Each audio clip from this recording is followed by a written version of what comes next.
એટલે સમજી લો, જો કદાચ તમે દેવના બન્યા છો ને તો જે ખોટા હશે ને, જે ખોટા, જે તમારી લાયક નહીં હોય ને, એ બધા તમારથી દૂર થવાના. આ યાદ રાખજો મારા શબ્દો.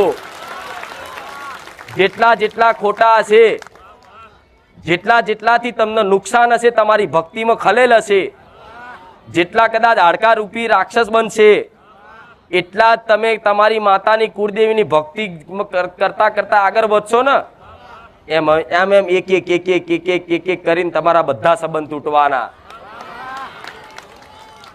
તમારા ઘરથી લઈ તમારા મિત્ર સુધી બધી જગ્યાએ તમારા સંબંધ તૂટવાના. પણ જો બધા સંબંધ તૂટી જાય, કોઈ આશરો ના રહે, કોઈ સહારો ના રહે, એ દાડ યાદ રાખજો મારો ખુખાર મેલડીનો સંબંધ પૂરેપૂરો બંધાઈ ગયો છે. નિભાઈશ. તમારું કદાચ ગમે તેવું કર્તવ્ય છે ને હું નિભાઈશ. તમારો કોઈ મિત્ર બેહવા વાળો નહીં હોય તો હું મિત્ર બની જઈશ. તમારા મા બાપ નહીં હોય તો મા બાપ બની જઈશ. તમારું કાકા કુટુંબ નહીં હોય ને તો કાકા કુટુંબ બની જઈશ. તમારા કદાચ ગમે તેવા કદાચ કોઈ માણસોની કોઈ વસ્તુની તમારા જીવનમાં જો ખોટ પડવા દઉં ને તો ખુખાર મેલડી મટી જાઉં મારા મેલડીના રાવ.